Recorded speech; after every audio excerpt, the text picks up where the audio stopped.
Hey, welcome back, guys.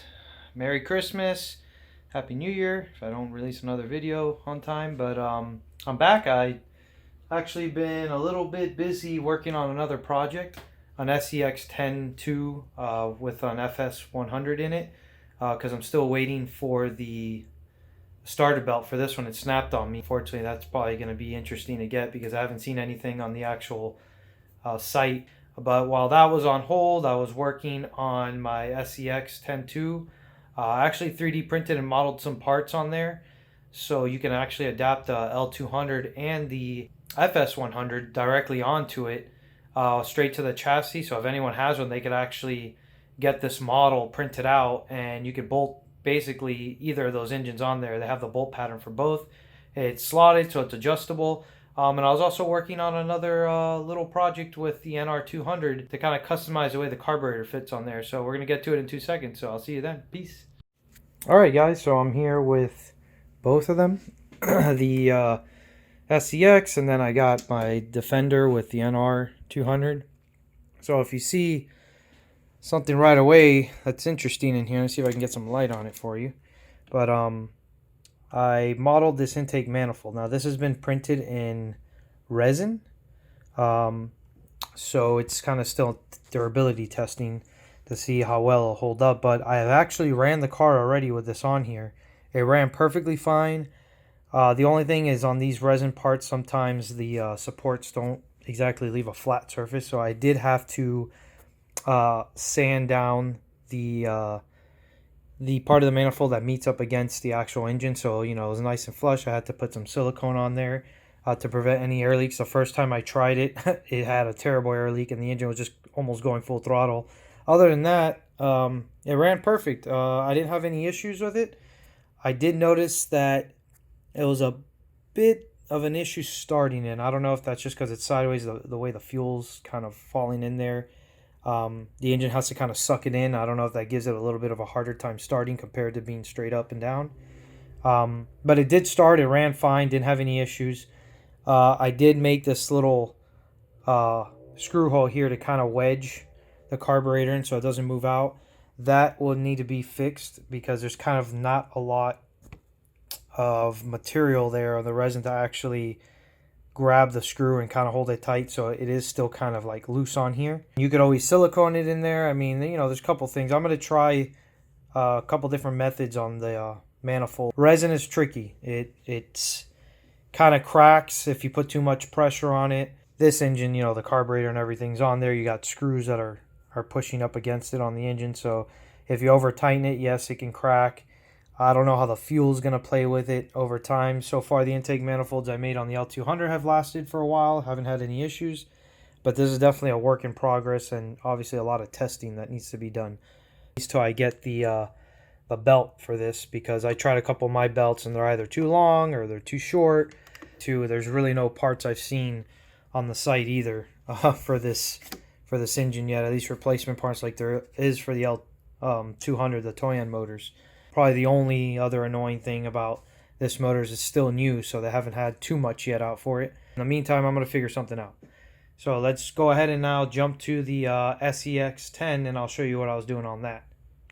Alright, so here is the SCX10 II that I had. Now this was an actual real SCX10 II kit that I had bought a while ago. I think the kit was like 200 something. It comes basically, it's like a whole rolling chassis without the electronics and all that. So I had a Toyota crawler that had the FS100, and that one was kind of also a Franken-built SCX10 II chassis.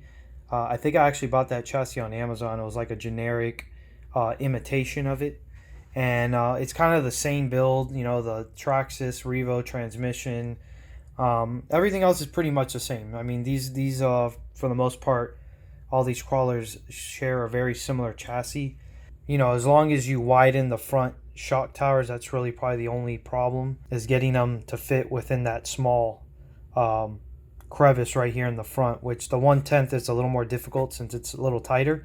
The Defender I have was a lot easier since it was wider in the front, since it's a 1/8 scale. And believe it or not, the L200 is actually a little more narrow, just because of the fact that it has this big Toyan power boost box. That actually makes it much wider than the L200. The only thing with the L200 is obviously the carburetors stick out. So when we open this up, I'll show you what I did. So to kind of cover everything here, you have the Traxxas transmission, engine obviously, glow igniter, module, receiver, all the electronics, the second gear for reverse. Here's the catch can for the oil. This is the ESC for the starter motor. Fuel tank, you got your batteries here. I purchased this aluminum tubing here that I bent with a pipe bender.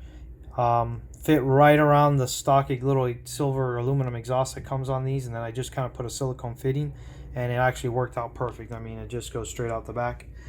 Aluminum portal axles, they're just some off-brand, I don't remember the brand. They fit on there perfectly. We have the actual bottom center brace for all the linkages. This is another part I modeled and designed so that you can kind of adapt the Revo transmission. It basically just drops it lower, but it lets you mount this lower so you get better clearance here to kind of line up the engine with the spur gear here in the front. So I mean, that really the only drawback is that it does drop this down a little bit in the center. It also helps with getting these drive shafts kind of lined up in a good angle so that everything kind of flexes and doesn't bind and does what it needs to do. These are just prototypes. You have to keep in mind that there's no direct holes made for this to bolt straight in. You would probably just have to make your own holes and tap them and put screws. And on the Revo transmission, you can really only get to maybe 3 of the screws. One is kind of covered up because this transmission is actually meant to be bolted up from the bottom. It's kind of tricky to to make this carriage on the bottom and also accessible with holes to kind of bolt it up. It could probably be done, but it would definitely need some engineering on the modeling part to kind of not, reduce the structural integrity of it with a bunch of holes everywhere. This is just so you can kind of drop it in there, bolt the linkages up, have something to work with so that you can put the transmission in. The same thing with the engine plate that I designed here. This engine plate allows you to adapt the L200 and the FS-100 straight on there. See, I have all the bolt patterns for it, and they're slotted, so you can move this engine back and forth if you needed to kind of line it up with the transmission or, get the gear mesh right. These were some of the first prototypes I made, actually. And they're made out of PETG, and I have ran these with the engines, and they ran no problems. They didn't melt. They didn't give me any problems. The engine stayed in there nice and tight.